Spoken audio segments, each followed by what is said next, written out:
Humans were known as special forces. The galaxy prayed never to face them. The old Kreth soldier had no arms below the elbow, both of them gone at the joint, sealed over with scar tissue so old that it turned silver.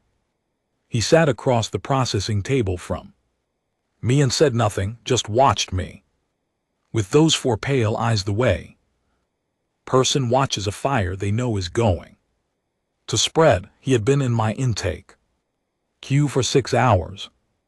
I had been trying to process his asylum file for 4 of those hours, and every time I reached the section marked reason for displacement, the system locked me out. My name is Zal 7. I work for the Galactic Concord Archive on Velhar Prime. My job for the last 19 cycles has been to receive, translate, classify, and preserve the records of conflict across known space. I have processed the final transmissions of civilizations that no longer exist. I have translated the surrender terms of species who were strong enough to fight, but wise enough not to. I have cataloged the last words of commanders who knew they were not going to win and chose to record their defeat so that others might learn from it. In all that time, I thought I had seen everything that fear could do to a person. The Kreth soldier's hands were shaking, not the fine tremor of age, a deep, rhythmic shaking that went all the way up his arms and into his shoulders. He was one of the most physically imposing beings I had ever seen in person. The Kreth were a warrior species by every biological measure. 4 limbs, built for strength, armored hide that could stop a standard grade plasma round, a nervous system that produced natural combat stimulants under stress. They had, at various points in galactic history, subjugated 11 other species and held contested space along 6 major trade corridors. They were not a species that shook. I flagged the access lockout to my supervisor, a thin-necked Velhari named Oz, who looked at the screen, looked at me, and then quietly walked to the far end of the archive floor without saying a word. I had worked with Oz for 11 cycles. I had never seen him leave a problem without at least offering an excuse. I went back to the Kreth soldier's file. His name was listed as Gareth 9, Senior Tactical Officer, 3rd Fleet, retired. The reason for displacement field still refused to open, but the system had allowed one attached document through. Scanned physical note written in old Kreth script, clearly added to the file by hand before submission. Translation software took 17 seconds, longer than usual. When it finished, the text read, "I am here because the alternative is being where I was. If you want to know what I survived, open the sealed archive under Concord Order 7 and look at the oldest record inside it, then you will understand why I will never go back to Kreth space." I had been an archivist for 19 cycles. I knew Concord Order 7 existed. Every senior archivist did. It was one of 4 standing classifications that sealed entire categories of conflict record under multilateral agreement. You were not supposed to be able to open the files without a joint authorization from 3 Concord member species, a sitting council member, and a time-locked security key that rotated every 40 days. My access clearance was high, but it was not that high. I tried anyway. I entered my credentials, added my archive seal, and pressed access. The screen went dark for 3 full seconds, then it opened. I later learned that the file had been left deliberately accessible to senior archivists for exactly this kind of situation. Someone somewhere in the conquered bureaucracy had decided that there needed to be at least one person in each archive who could see the record, so that if something happened again, there would be one person present who understood what they were looking at. I do not know who made that decision. I am grateful to them and slightly disturbed by the fact that they thought the possibility of something happening again was real enough to plan for. The file was enormous. It contained 4,300 subdocuments spanning 3 centuries of records cross-referenced across 14 species and 9 separate military conflicts. The oldest document was at the top, flagged with a red marker that simply said Origin Event. I opened it. It was a distress transmission, audio, not text. The timestamp placed it 297 cycles ago, originating from a Velhari military transport convoy, 5 ships. Routine resupply run to Midrain station in the outer corridor. The convoy commander's voice was calm at first. She was reporting contact with an unknown vessel, small single engine, broadcasting no identification. Standard protocol was to challenge and wait. She challenged. There was no response. Then her voice changed, not to panic, to something closer to confusion. She said the unknown vessel had matched speed exactly with the third transport, moved alongside it without any active propulsion signature, and then her sensor officer reported a hull contact on the transport's starboard side. Not a docking clamp, not a breach charge, a contact like something had simply pressed against the hull and held there. She ordered the transport to accelerate and break contact. The transport acknowledged and increased thrust. The unknown vessel stayed with it exactly, matching every maneuver with no visible engine output. Then the transport's internal communications went silent. The convoy commander waited 40 seconds. Then she said something I had to play back 3 times to believe she had said. She said, "They are inside. I don't know how they got inside. The airlock logs show no cycle. There is no breach. They are just inside." Then her own ship's internal communications went silent. The distress signal continued to broadcast for another 11 minutes, automatically, because no one was left to shut it off. The final seconds of audio before the signal degraded were not words. They were a sound I had no category for. I gave it a category. I labeled it in the file as unclassified vocalization, non-distress, origin unknown. What it sounded like, if I am being accurate and not diplomatic, was someone somewhere on that ship quietly laughing. I sat back in my chair and looked at the archive floor around me. Oz was still at the far end, pretending to reorganize data cores that had not needed reorganizing in 8 cycles. The Kreth soldier Gareth 9 was still watching me. When he saw my expression, something in his face shifted, not surprise, recognition. He reached across the table with one scarred arm and picked up my translation pad. He typed slowly in broken Concord script, pressing each character carefully with the end of his shortened limb. When he turned the pad back toward me, it read, "Now you understand why the Kreth fleet never filed a complete after-action report. We did not know how to write what happened in language that other species would believe. Whatever you read in that file, that is the reason we are here and not there." I looked at the screen, then I looked at him. I said, "How many of your fleet came home?" He took the pad back, he typed one number, he turned it around. I had to look at it twice. Then I opened the next document in the file. It was not supposed to be a war. That is the first thing I understood.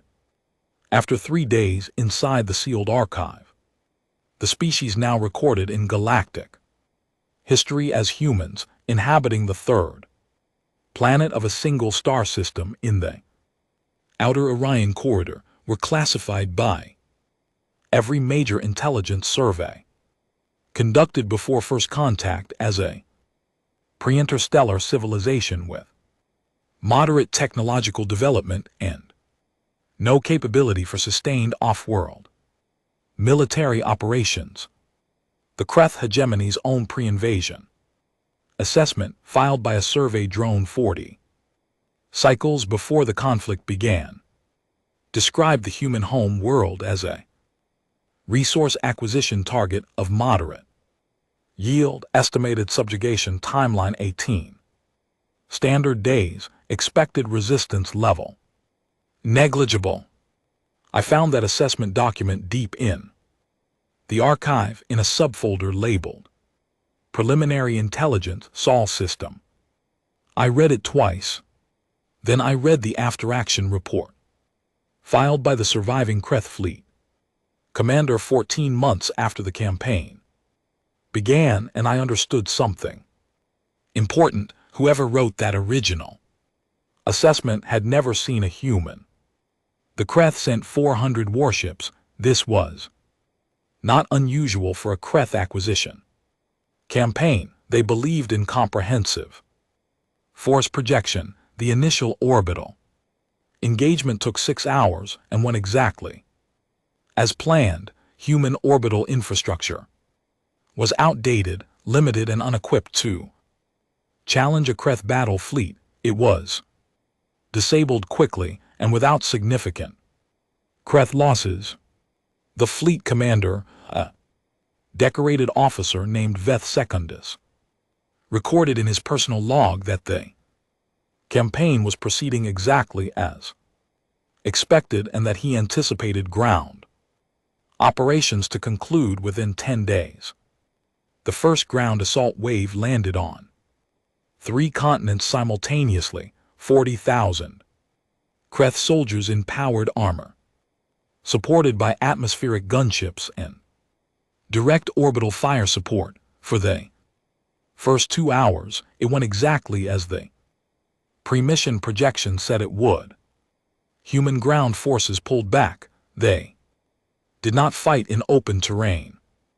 They retreated into cities, into mountains, into dense forest regions, where Kreth sensor sweeps were degraded by terrain interference. Veth Secundus noted in his log that this was typical prey behavior and adjusted his assault timeline from 10 days to 14 to account for the additional urban and terrain clearing operations.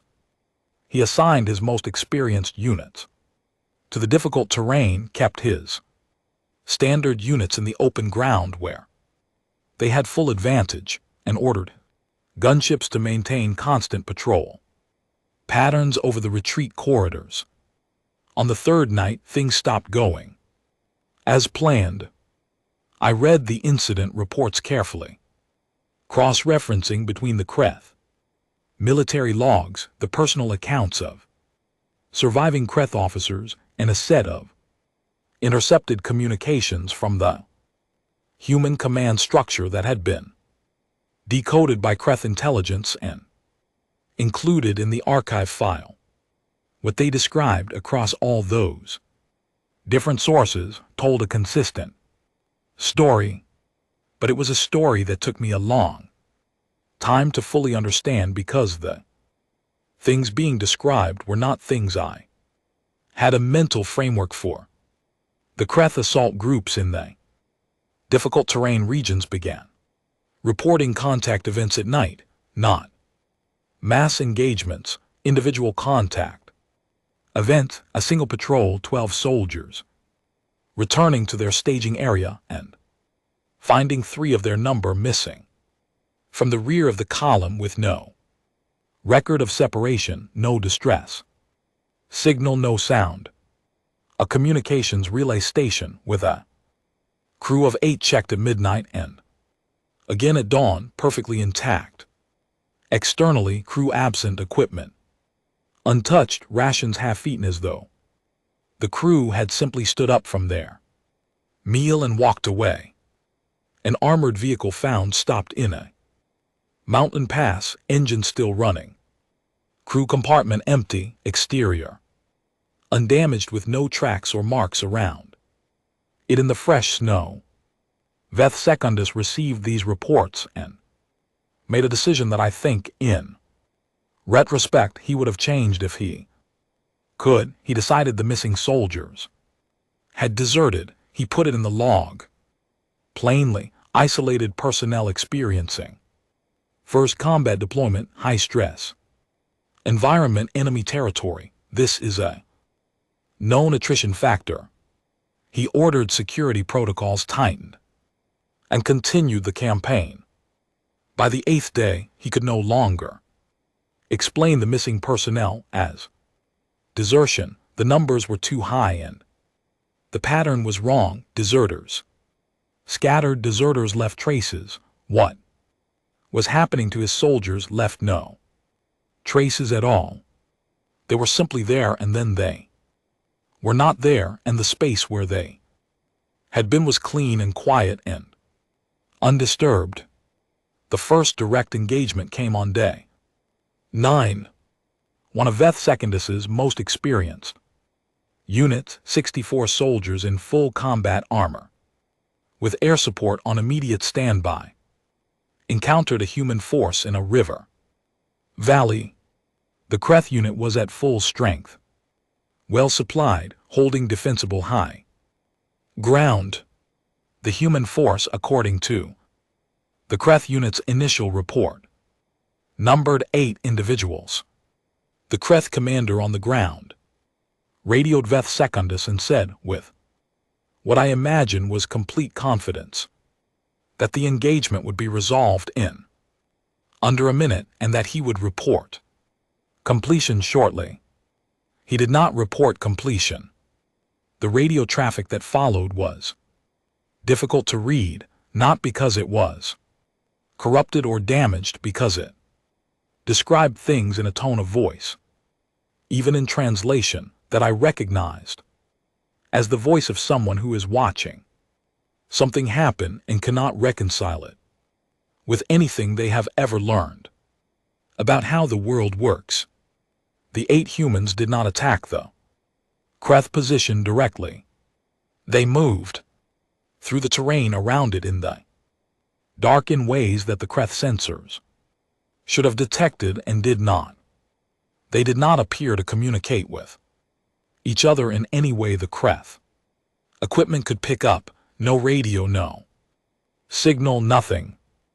They seemed to understand exactly where every Kreth soldier was and exactly where each of them would be 30 seconds later.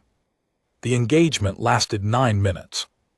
At the end of it, the Kreth unit of 64 was no longer a functioning combat force. The 8 humans withdrew into the terrain and disappeared. Veth Secundus called for his air support. He ordered a full sweep of the valley. The gunships found nothing. I sat with that report for a long time. And GT snorts. And GT. I pulled up the human intercepted communications from that same day, the messages decoded by Kreth intelligence, and I searched for any reference to the River Valley action. I found one. It was a short message sent from a human field element to what appeared to be a command node. The message contained the grid coordinates of the river valley, the time, and then 6 words: task completed, moving to next objective. 6 words, no description of the engagement, no list of what had been done, no request for acknowledgement. Just a quiet note that something was finished and they were moving on. The way a person might mark a completed item. Off a list. The Kreth Intercept analyst had added a note below the decoded message. It read, "We believe this communication refers to the River Valley incident. We have been unable to establish the size or composition of the human element. Referenced our best current estimate, based on the outcome and the absence of any corroborating signal traffic, is between 6 and 12 individuals. We want to note that this estimate may be incorrect. We want to note further that we do not know what to do with this information." I pulled up the Kreth pre-invasion assessment again, the one that had called humans negligible. Then I pulled up the fleet attrition report from month 4 of the campaign, 14 months after the original projected 18-day timeline. The Kreth had lost by that point 60% of their ground forces. They had not lost them in large engagements in set-piece battles, the kind of direct warfare that Kreth military doctrine was built to handle. They had lost them in the dark, in small numbers, quietly, in ways that left no evidence and generated no useful intelligence about who had done it or how. Veth Secundus filed a request to Kreth High Command for reinforcements and for information on how other species had defeated or contained what he was calling the human irregular element. High Command's response, which I found in the archive, was 6 sentences long. The first 3 sentences approved reinforcement deployment. The last 3 were the part that stayed with me. They read, "We have queried our allied intelligence networks regarding human irregular warfare capability.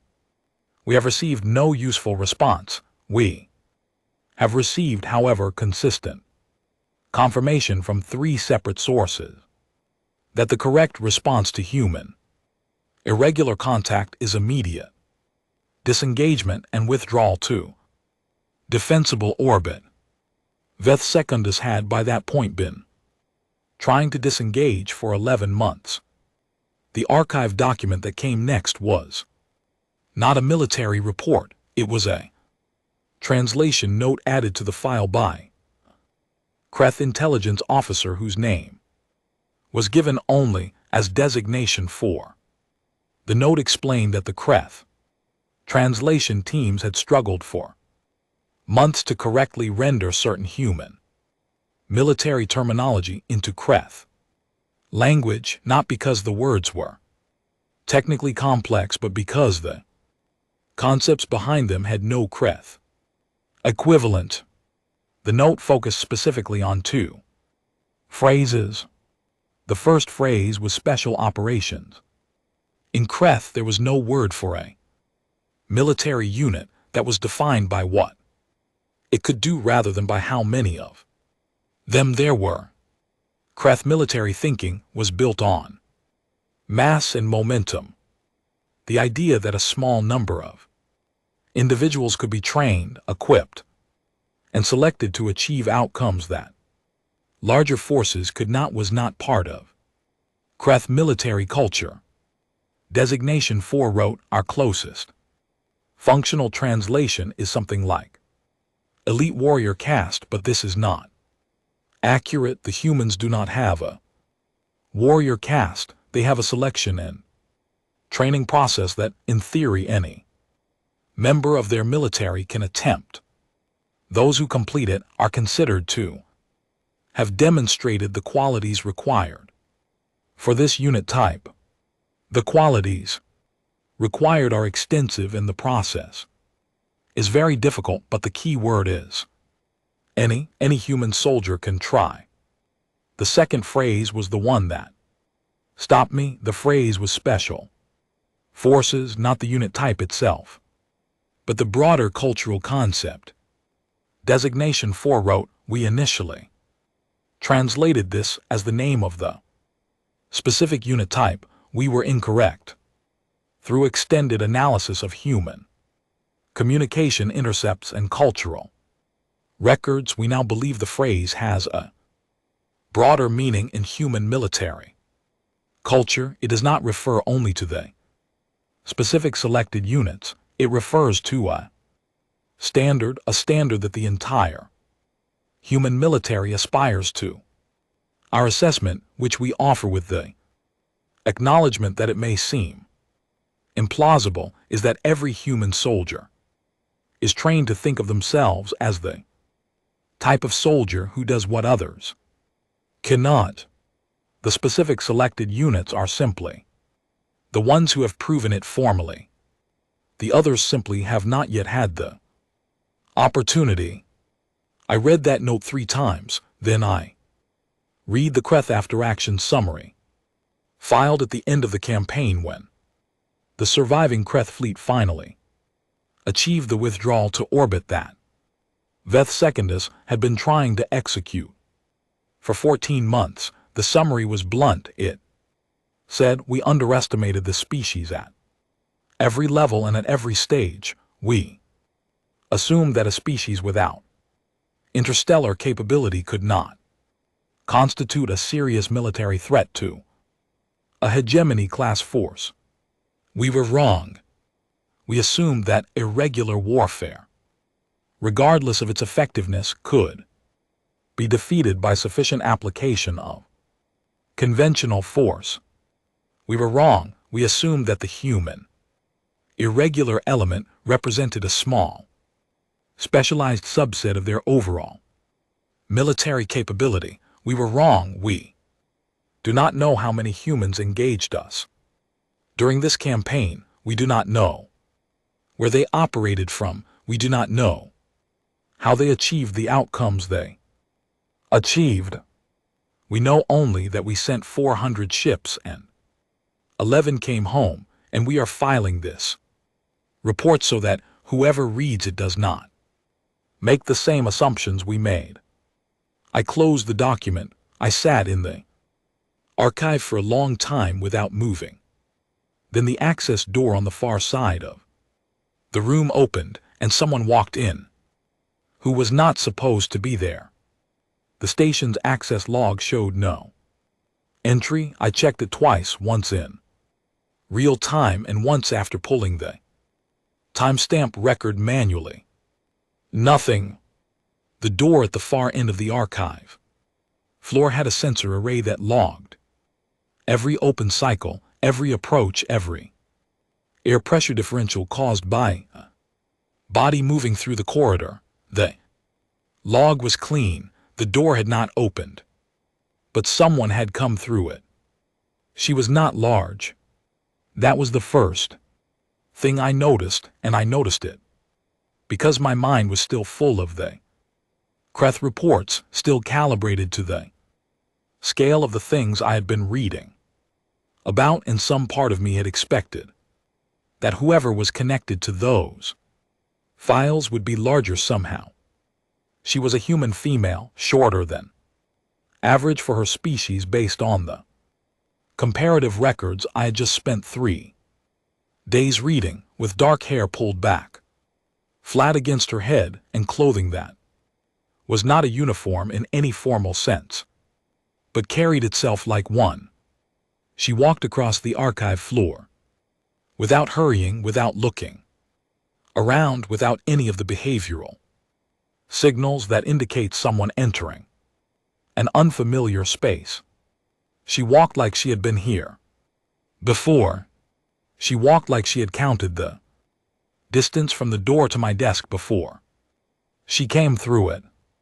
She sat down across from me without being invited. She looked at my screen. Then she looked at me.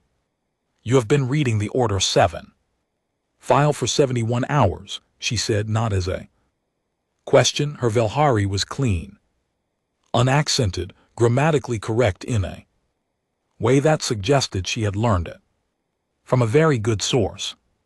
You have accessed all 4 primary sections and approximately 60% of the attached documentation. You have not accessed the personnel records. I said, "Who are you?" "Commander Nora Calloway," she said. "Terran Diplomatic Corps, assigned to Concord Liaison Operations." She did not offer any documentation. She did not produce identification.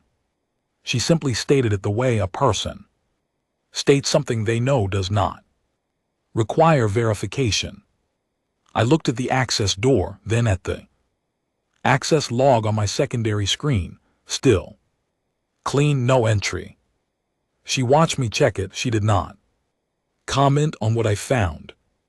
I said, "The Corps does not have jurisdiction over sealed archive materials." "No," she said, "it does not." She folded her hands on the table. Her hands were very still, not the stillness of relaxation, the specific stillness of someone who has trained themselves to keep their hands quiet. "But I have been tracking this archive access event for 9 hours since the moment the Order 7 seal was opened by your credentials. And I came here because I think you have questions, and I think it is better for everyone if those questions get answers from a person rather than from 3 centuries of military documentation written by people who were frightened." I looked at the screen. I looked at the number that Gareth 9 had typed into my translation pad 2 days earlier, the number of Kreth ships that had come home from the Sol campaign. I had not been able to get that number out of my head for 2 days. I said, 11. She said, "Yes." I said, "Out of 400. She said, "Yes." I said, "Those 11, what happened to them?" She said, "They went home, we let them go." The room was very quiet. The archive floor hummed with the low frequency of its data storage systems, a sound I had long since stopped hearing, and now I heard it again clearly because everything else was silent. I said, "You let them go." She said, "We needed someone to take the report home.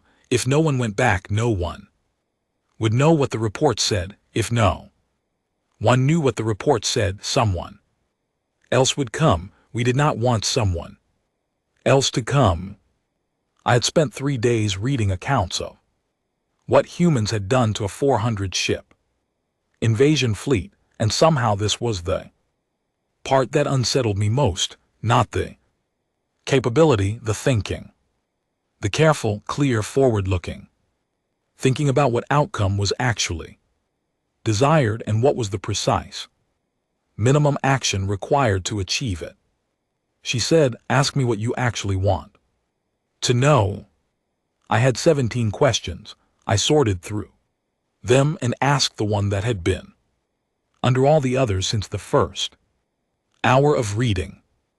I said, "You had every advantage after the Kreth campaign, after the other attempts. You had demonstrated capability that nothing in known space was prepared to counter. Why didn't you use it? Why didn't you come out here and take what you wanted?" She looked at me for a moment, not a long moment, the kind of moment that is short but full. She said, "Because we read our own history first." I waited.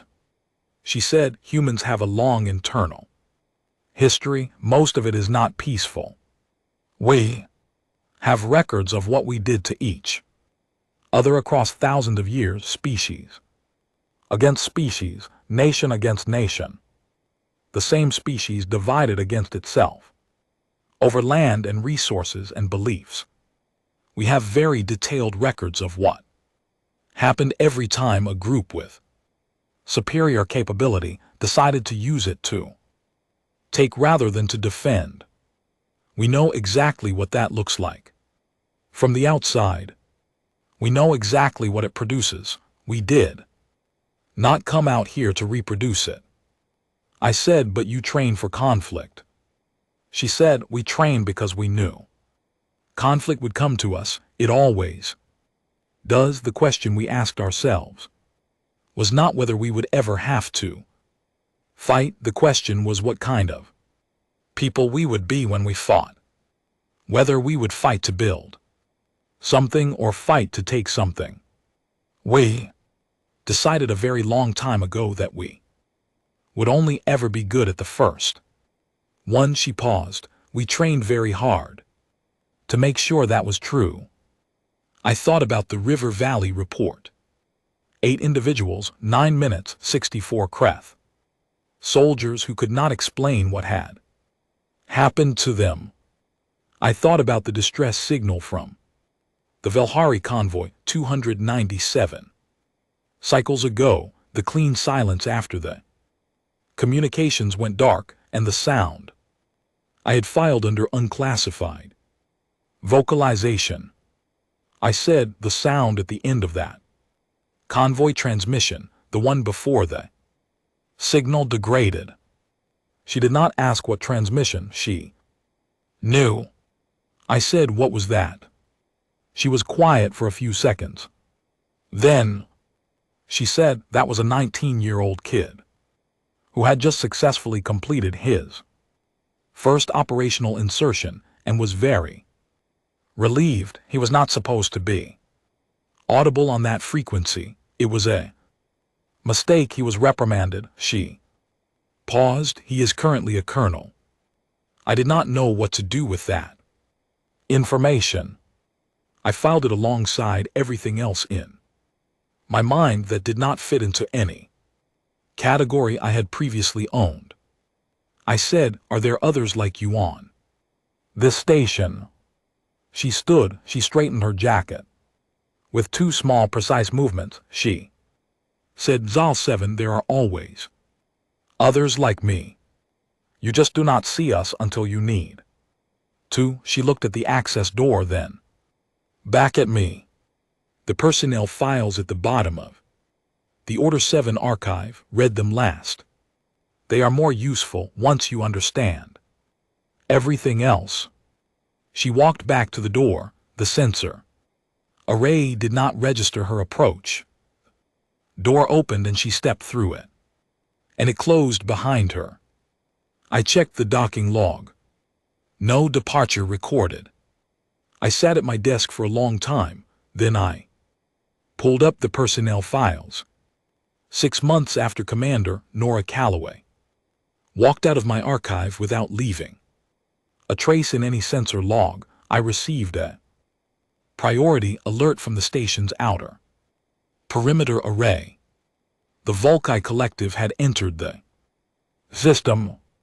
I knew who the Volkai were. Every senior archivist did. They were one of the 4 species in the current era that even the Conquered handled carefully, which was diplomatic language for a species that the Conquered would not directly confront.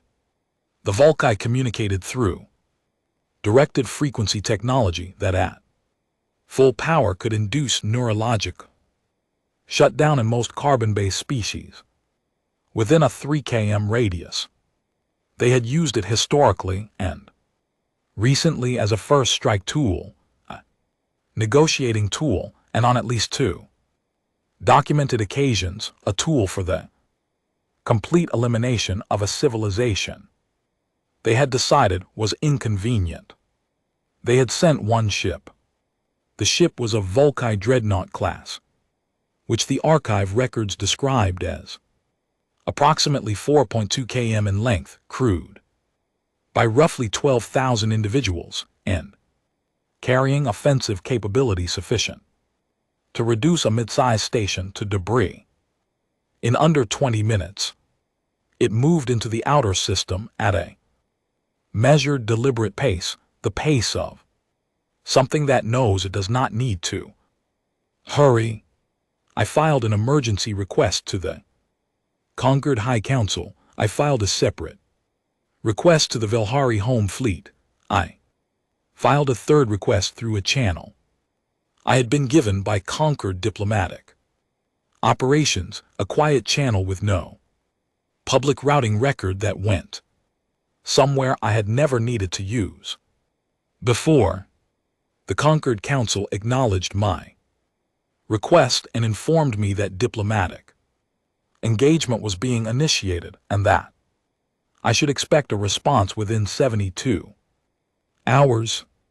The Velhari Fleet Command acknowledged my request and informed me that the nearest fleet element was 3 days from my position. The third channel was silent for 4 hours, then it returned a single message, no header, no sender.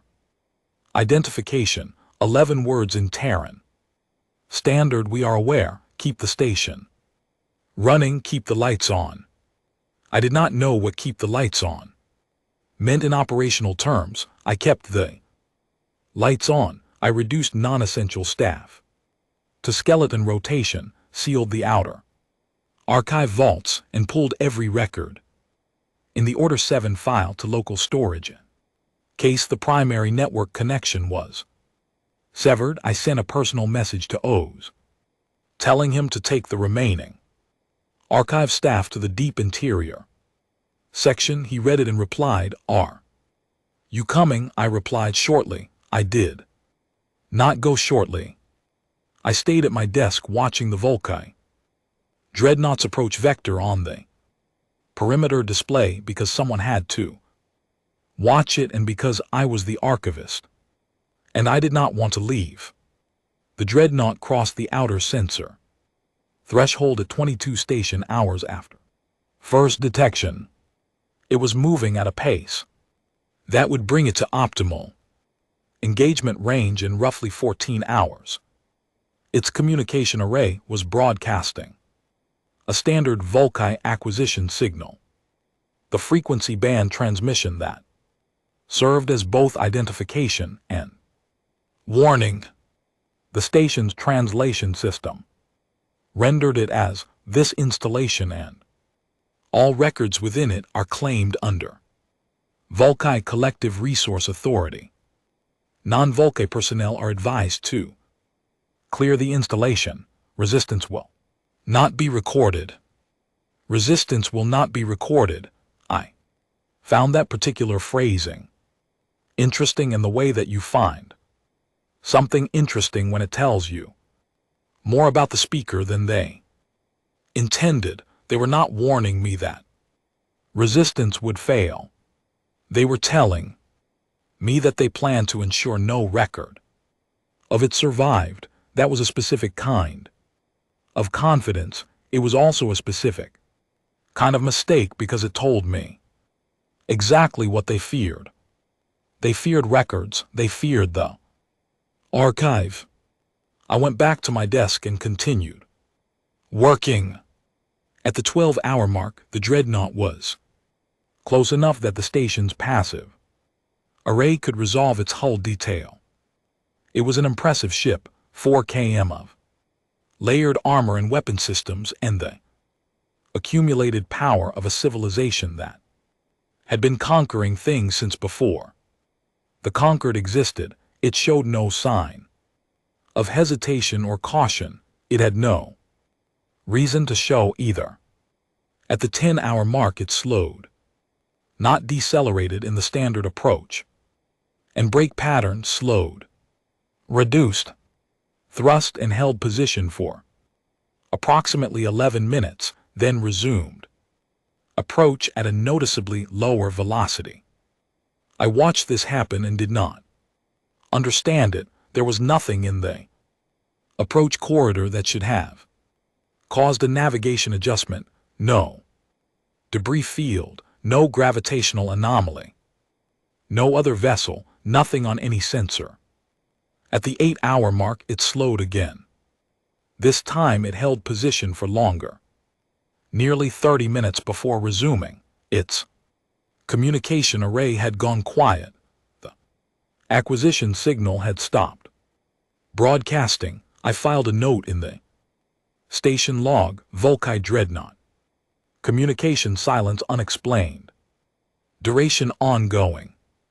At the 6-hour mark the Dreadnought stopped moving entirely. I watched the perimeter display for a long time.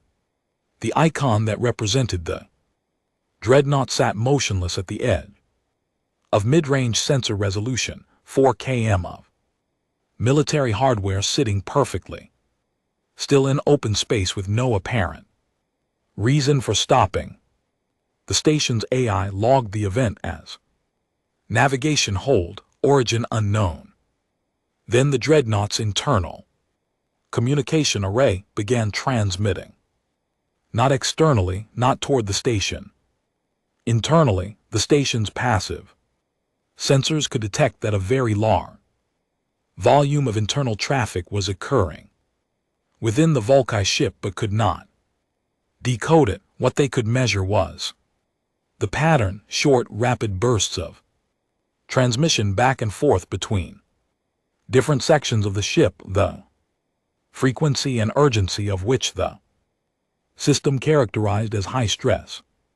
Command communication. Something was happening on that ship.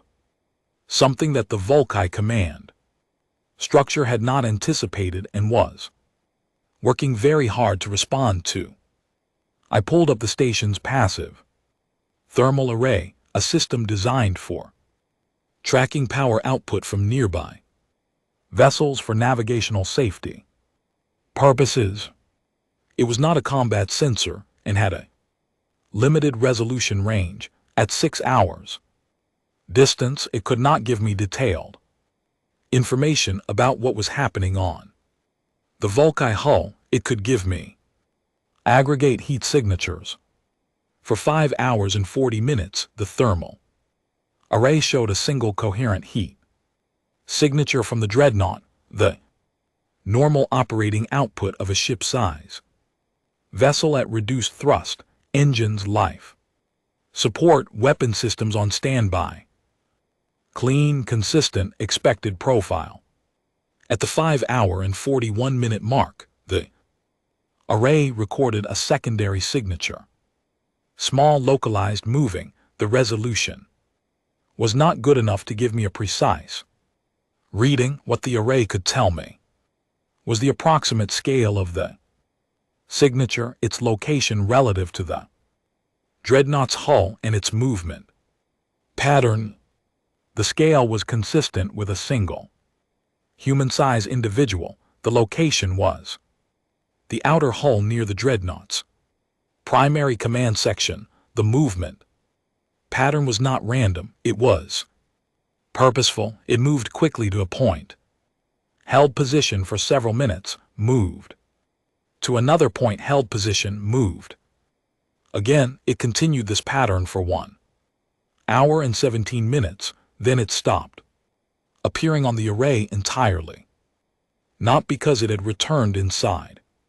I checked the return readings carefully.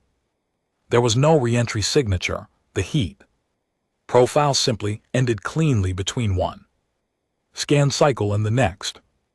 Whatever it had been, it had not gone back the way it came. 2 hours after the thermal signature disappeared, the Volkite Dreadnought began to move, not toward the station.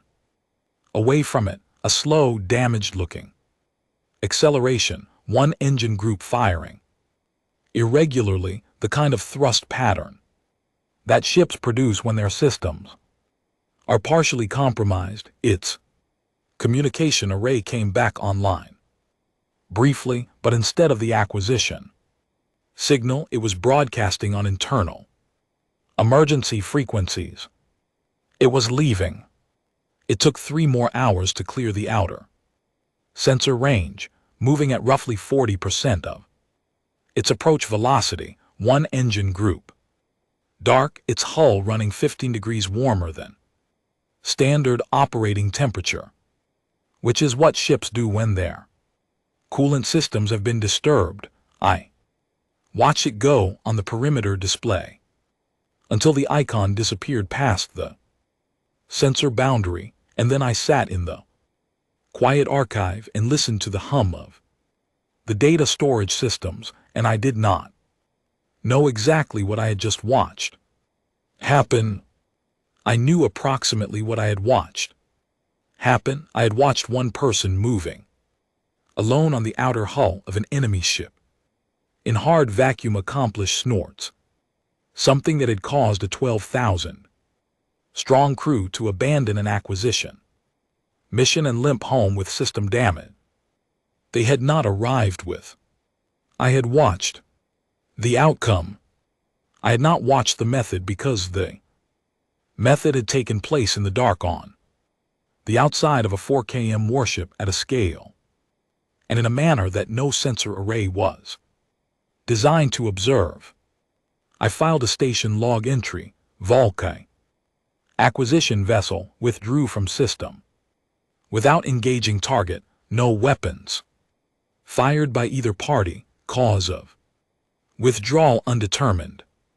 Then I added a personal note marked private that only I could access. Correction, the cause of withdrawal was determined. I simply do not have precise language for it yet. I am working on the language. A year after the Volkai ship went home, I started writing the record. This is the job. This is what I have always done.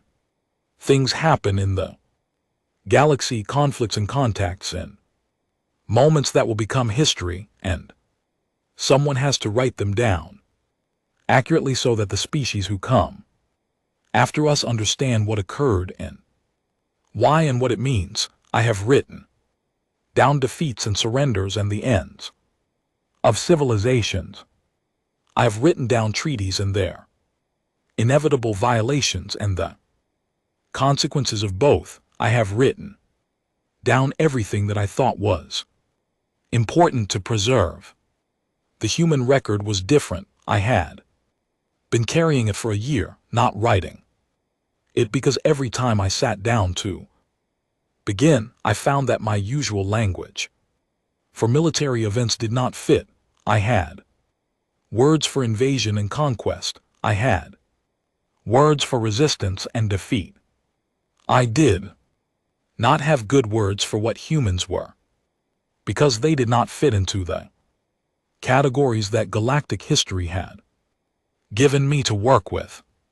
I spent 3 months reading everything in the Order 7 archive, not just the Kreth material from the Sol campaign, but every subsequent record, every incident across 3 centuries where humans had been involved in a conflict or a contact event. There were more of them than I had expected. Most of them did not appear in any public Concord record. They appeared only here in this sealed file, accessible to almost no one. The pattern in all of them was the same. A threat would appear directed at someone somewhere, a civilization being pressured by a larger power, a station or convoy or research post put at risk by a species that had decided it could take what it wanted, a small world that had been noticed by the wrong kind of neighbor, and then quietly something would change. The threat would recede. The pressure would stop. The ship that had been circling would turn and go somewhere else. In most cases, there was no visible explanation for why. In the cases where evidence existed, though, evidence pointed toward human involvement, and the human involvement pointed toward a very small number of individuals doing something that changed the outcome. I found a Concord internal memorandum from 40 cycles ago written by a council member whose name was redacted that addressed the human presence in these incidents directly. The memorandum argued that the Concord should formally acknowledge human operational capability and either bring it under Concord oversight or declare it threat. The response memo, filed 3 weeks later, said, "We have considered this proposal carefully. Our assessment is that human capability, as currently employed, is being directed toward the protection of Concord member interests and the deterrence of species whose actions the Concord lacks the unified political will to address directly. The proposal to declare this capability a threat is not supported by the evidence, as the capability has not been directed against any conquered member species. The proposal to bring it under conquered oversight is not practical, as our models suggest humans would not accept oversight from a body they do not fully trust with operational security, and that any attempt to impose it would result in the loss of the benefit currently provided. Recommended action: continue current arrangement, do not examine it closely. I read that memorandum several times. Continue current arrangement, do not examine it closely. The conquered, the most powerful political body in known space, had looked at what humans were doing across the galaxy and had decided that the correct response was to quietly benefit from it and ask no questions. I thought about that for a long time. I thought about what it meant that the conquered's position was essentially that humans were doing something useful that no one else could do, and that the best policy was to let them continue and avoid the awkwardness of acknowledging it. Then Commander Calloway came back. She arrived the same way she had the first time, with no entry record and no announcement, except this time she brought two others, both humans, both carrying the same quality of stillness and attention that I had come to recognize as specific to her kind of person. One was a man she introduced as Captain Owen Darby, compact and unhurried, with the same way of entering a room as though he had already been in it. The other was a woman introduced as Lieutenant Priya Adler, younger, quieter, who stood near the door at an angle that gave her sight lines to every corner of the room. I noticed that she clocked every exit without appearing to look for them. I noticed that I had only noticed this because I had spent a year reading about people like her.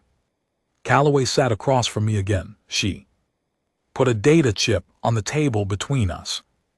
She said the parts that were redacted from the original file, the sections that were removed before it was sealed. Under Order 7, you should have the full record. I looked at the chip. I said, "What is on it?" She said, "Our side." I picked it up. I said, "Why now?" She said, "Because you are writing the record, and the record that exists right now is only one side of the story. It is accurate, but it is incomplete. You have the accounts of every species that came into contact with human operations and came away from that contact with a changed understanding of what they were facing. You do not have the accounts of the human operatives themselves." I said, "And those accounts are different." She said, "They are different in one important way." I waited. She said, "In every account written by other species, the humans involved are described as something close to fearless, precise, capable, deliberate. Without doubt, the reports written about us read as though we were machines built for a specific purpose, running smoothly and without difficulty." She folded her hands on the table. "The after-action reports we wrote ourselves are different. Every single one of them includes an honest record of what the individual was experiencing during the operation: fear, doubt, the moments when the plan did not work and they had to decide in a fraction of a second what to do instead, the moments when they thought they were going to fail." She paused. "We were terrified, all of us, every time. The point was never to not be afraid. The point was to be afraid and to go anyway, because there was something on the other side of that fear that mattered more than the fear itself." I held the data chip. I said, what mattered more? She said, you do. I said, I am not sure I understand. She said, the station clears throat. You are sitting in the archive you have spent 19 cycles maintaining the records of 52 civilizations that no longer exist, preserved here so that the galaxy does not forget what happened to them. And why? The Velhari researcher 3 doors down, who has been working on the same linguistic problem for 8 years and has almost solved it. The Kreth veteran in your intake processing bay who came here because he needed somewhere safe to go and he trusted the archive to be that place. She looked at me steadily, all of it. The whole accumulated, imperfect, complicated project of different species, trying to understand each other and share space without destroying each other. That is what mattered more every time. I did not speak for a while. I thought about Owen Darby standing quietly near the filing stacks with his hands easy at his sides, and about Priya Adler near the door watching every line of sight in the room, and about the anonymous person who had been on the outer hull of a Volkai dreadnought in hard vacuum doing something that had made 12,000 Volkai decide to go home. I thought about the 19-year-old who had laughed on an open frequency and been reprimanded and become a colonel. I thought about Gareth 9 who had typed a single number into my translation pad and watched me understand what it meant. I said, I have been trying to find the right category to file humans under in the archive classification system. I have not found one that fits.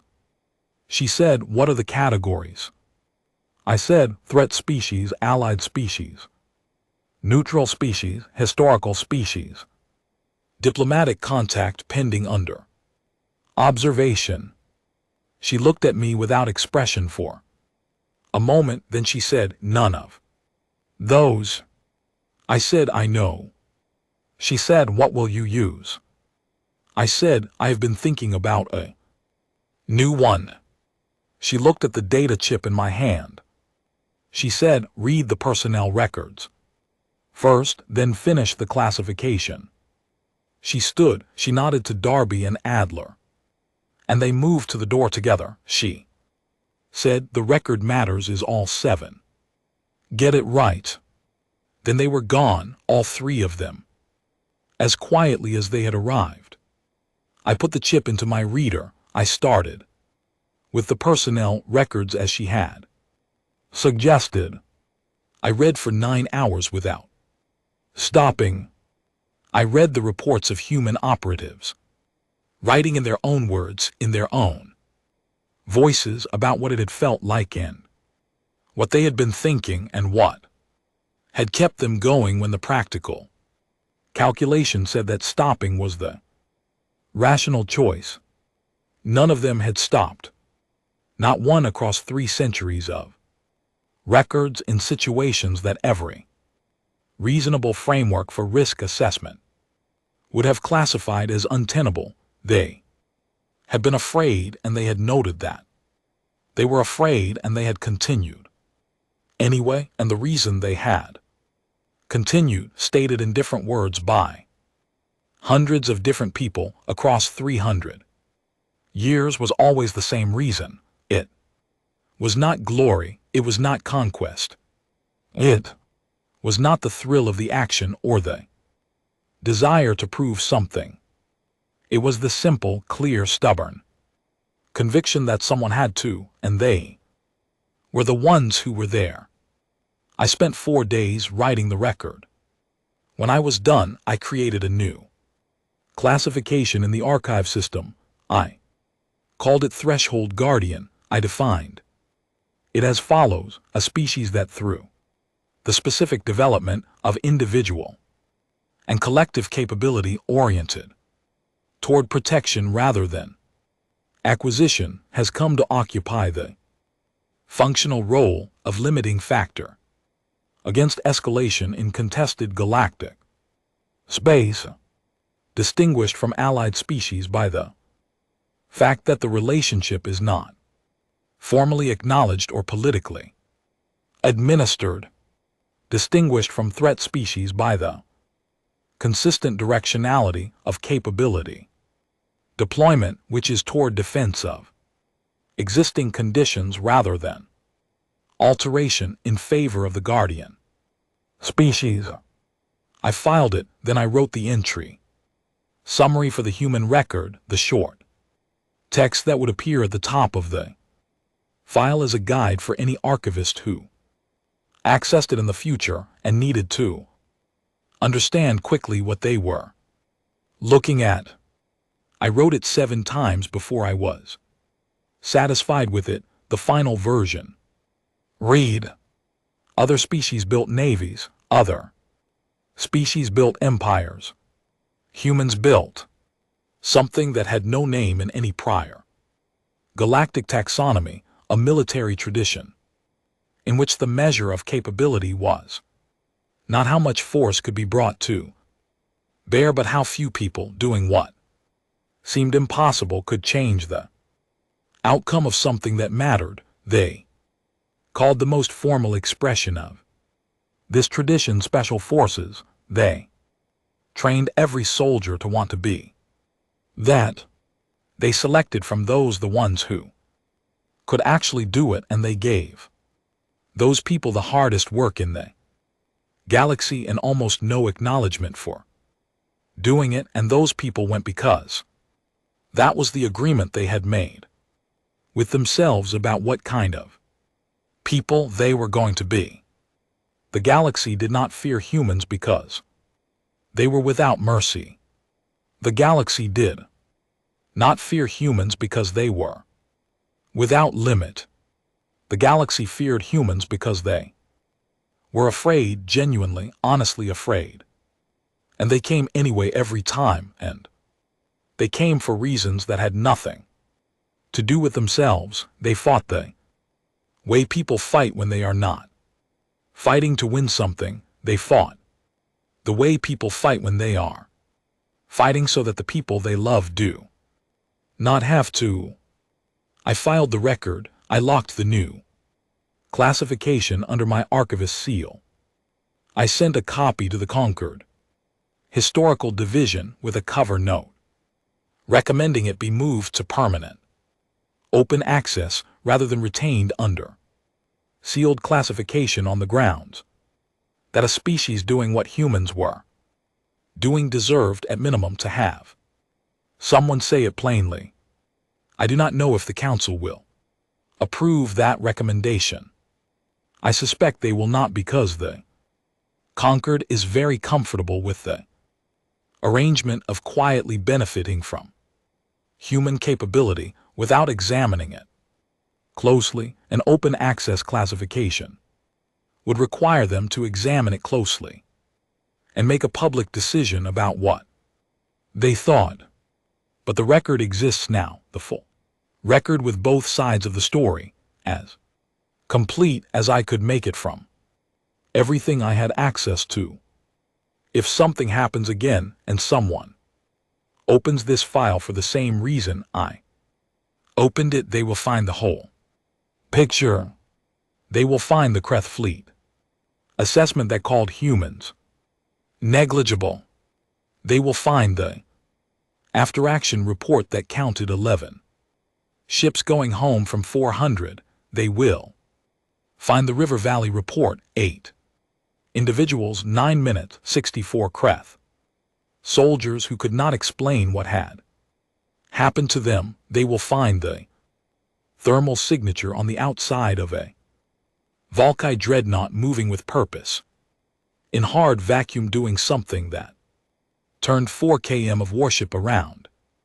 They will find the voice of a 19-year-old on an open frequency, relieved that he had done something very difficult and was still alive to note it.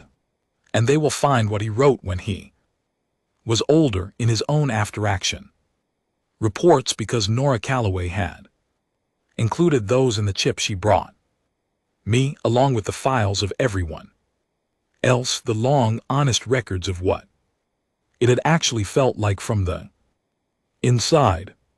His name was Captain Eli Marsh. He had been writing after-action reports for 30 years when the most recent one was filed, the last line of the last report in his file, written after an operation, the details of which were classified above even my clearance level, read: objective achieved, all elements returned. I was scared the whole time.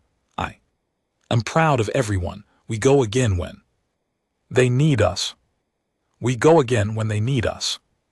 I closed the file. I looked around the archive floor, the data cores, the filing systems, the processing terminals, the quiet hum of 3 centuries of galactic history preserved and indexed and made available to anyone who needed to understand the past in order to navigate the present. I thought about the 52 species whose final records lived in here. I thought about the civilizations that had ended because no one was in the right place at the right time doing the right thing for the right reason. I thought about the archive's outer door, which I would check again tomorrow morning, knowing that the sensor log would show no entry and no departure, and knowing what that meant. They were there, they were always there, and they would go again when they were needed. The galaxy prayed it would never need them. The galaxy was going to need them. It always did.